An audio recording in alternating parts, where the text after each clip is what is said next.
बिस्मिल्लाहिर्रहमानिर्रहीम। अस्सलाम वालेकुम नाज़रीन, आप यूट्यूब चैनल देख रहे हैं, मैं इमरान खान हूँ। एक तो सबसे पहले शुरू कर लेते हैं जो कामरान खान साहब ने स्टेटमेंट दिया है। स्टेटमेंट क्या दिया है, उन्होंने ट्विटर के ऊपर एक ट्वीट किया है और ये पॉसिबिलिटी के ऊपर बहुत सारे लोग और भी बात कर रहे हैं। कामरान खान साहब को किसी ने फ़ोन किया और ये बताया, किसी ने क्या, उन्होंने एक बहुत सीनियर ऑफिशियल हैं गवर्नमेंट ऑफ पाकिस्तान के, उन्होंने ये बात बताई, कामरान साहब, mark my words, if the current political mess is not fixed rapidly, the country is just a decimal away from a martial law। और ये मार्शल लॉ लग जाएगा, पाकिस्तान बहुत करीब पहुंच गया मार्शल लॉ के, और अगर ये मसला हल ना हुआ तो मार्शल लॉ लग जाएगा। तो किसने मना किया है मसला हल करने से?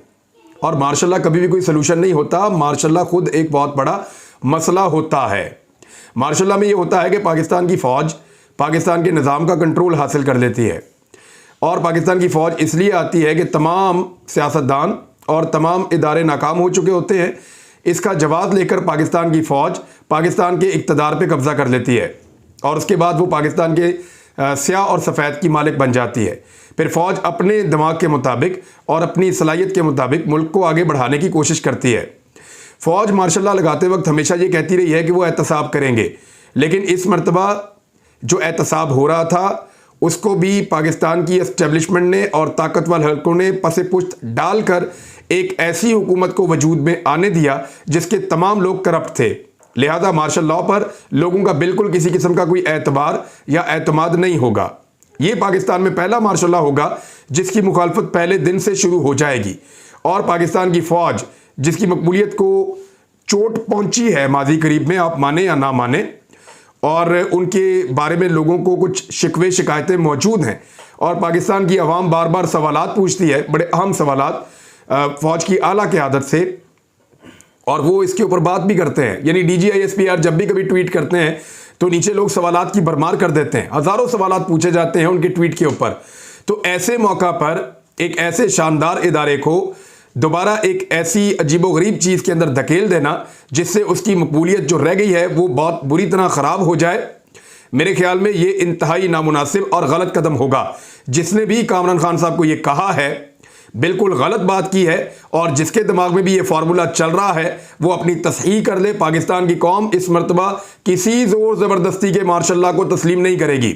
लोग मार्शल लॉ तब तस्लीम करते थे जब कोई और सलूशन नहीं होता था। यहाँ पे इलेक्शन की सूरत में एक सलूशन मौजूद है।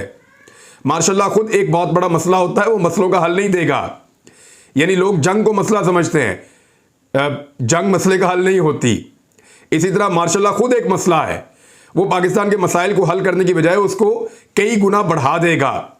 लिहाजा ये जो दिमाग के अंदर किसी के ये कीड़ा है या ये चीज़ें चल रही हैं जिसके बारे में किसी ने कामरान खान साहब को भी कहा, गवर्नमेंट के ऑफिशियल ने, तो उनको अपने दिमाग का इलाज करवाना चाहिए। ऐसी कोई चीज़ पाकिस्तान में ना होने वाली है, ना पाकिस्तान की पब्लिक इसको इस मरतबा तस्लीम करेगी, क्योंकि लोग इलेक्शन मांग रहे हैं और पाकिस्तान में मकबूल सियासी क़यादतें मौजूद हैं, तमाम पॉलिटिकल क़यादतें पाकिस्तान के अंदर मौजूद हैं।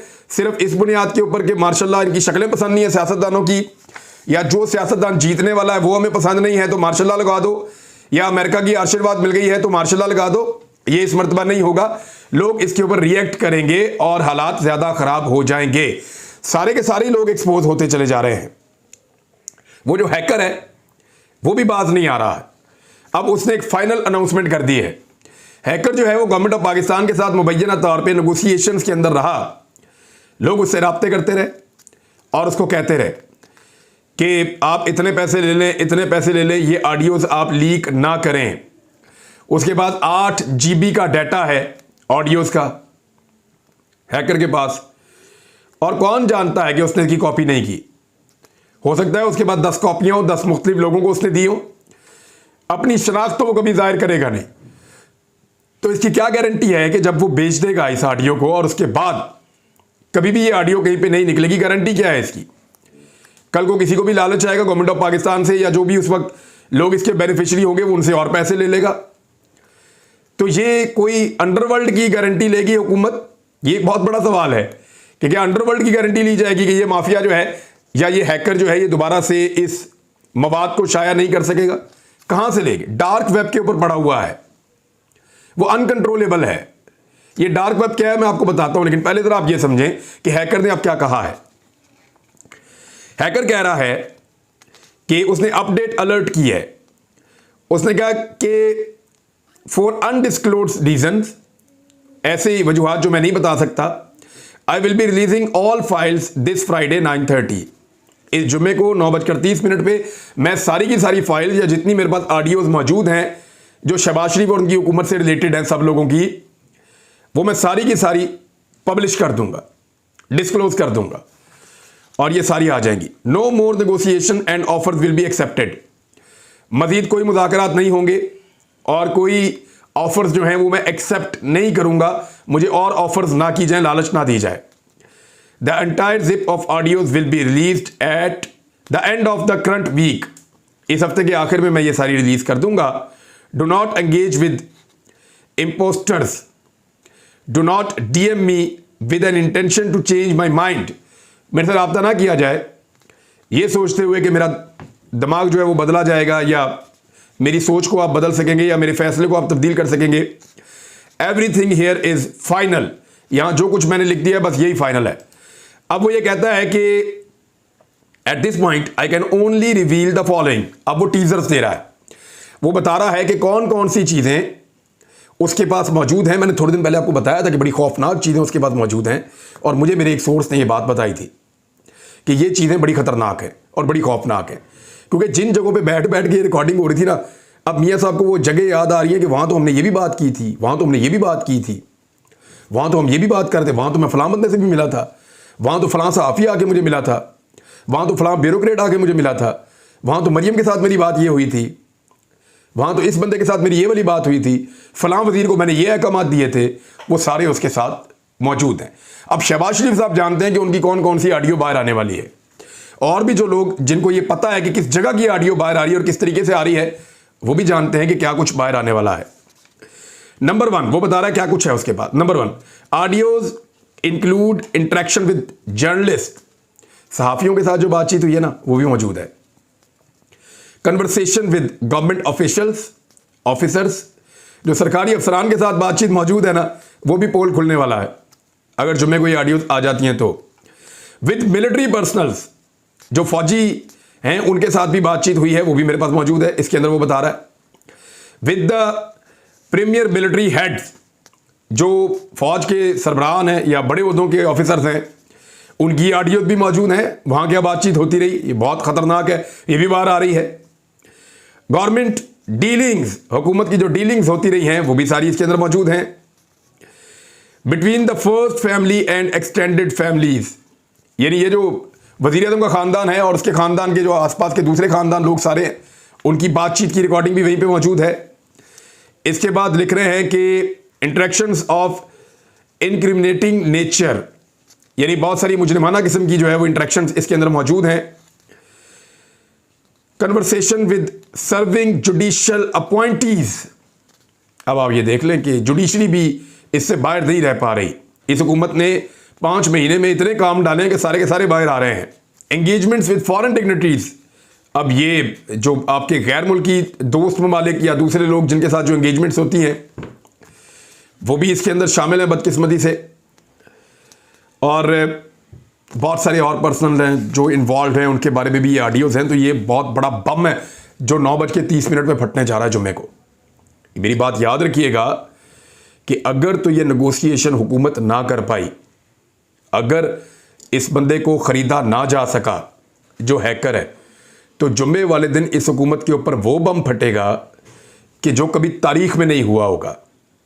पनामा लीक से बड़ी लीक ये हो जाएगी, ऑडियो लीक। ना सिर्फ पनामा लीक से बड़ी होगी बल्कि जितने लीक्स आज तक आए ये उन सबसे बड़ी विकी लीक्स टाइप की पाकिस्तान के लिए चीज़ होगी। क्योंकि यहां पे तो खुद वो लोग बातें कर रहे हैं, उनकी अपनी कन्वर्सेशंस हैं, भाग सकते नहीं। वजह ये आप ये नहीं कह सकते कि ये हमारी नहीं है, क्योंकि एक्सेप्ट कर चुके हैं कि जी हमारी है। राणा सनाउल्लाह कह चुके हैं। इससे तो साबित होता है कि हम लोग अच्छा काम कर रहे हैं। ये अच्छा काम है कि आप बैठ के तय कर रहे हैं कि इलेक्शन कमीशन कितने इस्तीफे मंजूर करेगा और कितने नहीं करेगा, स्पीकर को कैसे इन्वॉल्व किया जाएगा, इलेक्शन कमीशन को कैसे इन्वॉल्व किया जाएगा। और इसकी अप्रूवल आएगी लंदन से, जहां सारे इश्तिहारी और मफरूर बैठे हुए हैं। एक इश्तिहारी मफरूर को पाकिस्तान लाया गया। आज अदालत में जज साहब की छुट्टी थी, हादसाती तौर पे है, हो सकता है इत्तफाकिया तौर पे हो सकती है। जज साहब की छुट्टी थी जी आज अदालत से, और जज साहब की छुट्टी होने का मतलब यह है कि डार साहब को पेश नहीं होना पड़ेगा।